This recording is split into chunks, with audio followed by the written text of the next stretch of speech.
السلام علیکم میرے پیارے ویورز، امید کرتا ہوں کہ آپ سب ٹھیک ہوں گے۔ اور آج کی میری سٹوری ہے محبت اور حقیقت۔ یہ سٹوری بہت ہی زبردست ہونے والی ہے۔ اگر آپ میری ویڈیو دیکھ رہے ہیں تو آپ کی محبت کا شکریہ۔ پلیز میری ویڈیو کو مکمل دیکھیں، میرے چینل کو سبسکرائب، میری ویڈیو کو لائک لازمی کر دیجئے گا۔ آئیے چلتے ہیں سٹوری کی طرف۔ جب امی نے بھائی جان کی شادی کا اندیا دیا تو سب نے منع کیا کہ یہ بیل منڈے چڑھنے کی نہیں، خدا را سوچ سمجھ لے۔ کیوں ایسی آرام طلب بہو گھر لانا چاہتی ہیں جو آپ کو نہ کوچنے چبوا دے گی؟ میری ماں نے خاندان والوں کی باتوں پر کان نہ دھرے کیونکہ انہیں بیٹے کی خوشی عزیز تھی۔ بات دراصل یہ تھی کہ ہمارے بھائی جنید کو زری پسند آ گئی تھی۔ جیسے انہوں نے ایک بار کسی شادی میں دیکھا تھا، وہ امی کی دور کی ایک کزن کی بیٹی تھی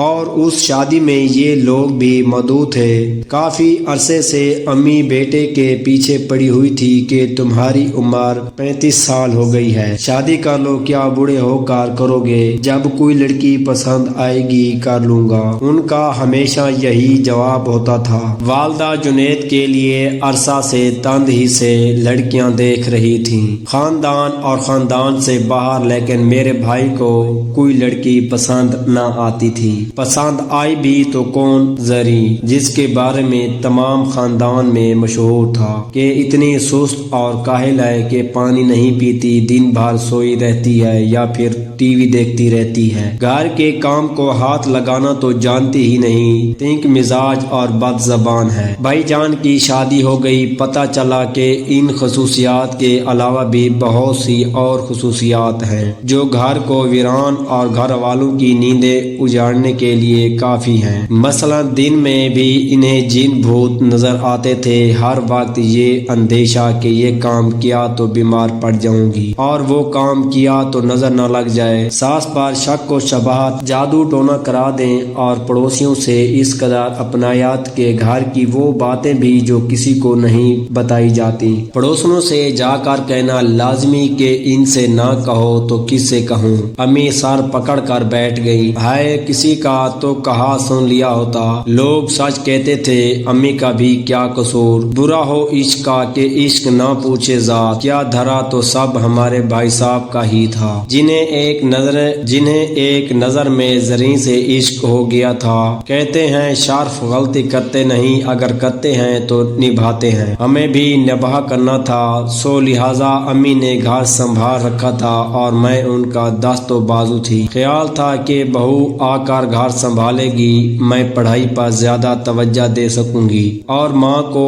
آرام ملے گا۔ آرام تو کیا ملنا تھا، دن رات کی بے سکونی ہو گئی۔ بھابھی صاحب دن چڑھے سوتی رہتی اور رات بھر ٹی وی دیکھتی تھیں، پکا ہوا کھانا ہاتھ میں لیتی اور خالی برتن کمرے میں جمع کرتی جاتی۔ اگر ہم نہ اٹھاتے تو 2-3 دن جھوٹے برتن ان کے کمرے میں جمع رہتے۔ بھائی جان توجہ دلاتے تو رونے بیٹھ جاتی، کہتی ماں بہن کی باتوں میں نہ آؤ، خدا کے لیے مجھے سکون سے جینے دو۔ امی کبھی کہہ دیتی بیٹا 2 پر تک سوتے رہنا ٹھیک نہیں ہے، رشتہ دار عورتیں تمہیں دیکھنے اور تم سے ملنے آتی ہیں، کہتی دلہن سے ملنے آئے ہیں، وہ بغیر ملے چلی جاتی۔ بھابھی رونے لگتی، آپ ہر وقت مجھے ٹینشن دیتی ہیں، کیوں میرے پیچھے پڑی ہیں؟ جب میرا جی چاہے گا اٹھوں گی، جب تک دل چاہے گا سوتی رہوں گی۔ زندگی اسی کا نام ہے، اپنی مرضی سے سونا، اپنی مرضی سے جاگنا اور جو جی چاہے کرنا۔ میں انسان ہوں، کوئی روبوٹ نہیں کہ کسی کے اشاروں پر ناچوں۔ یوں پہلے دن سے ہمارے گھر آ کر وہ تمام گھریلو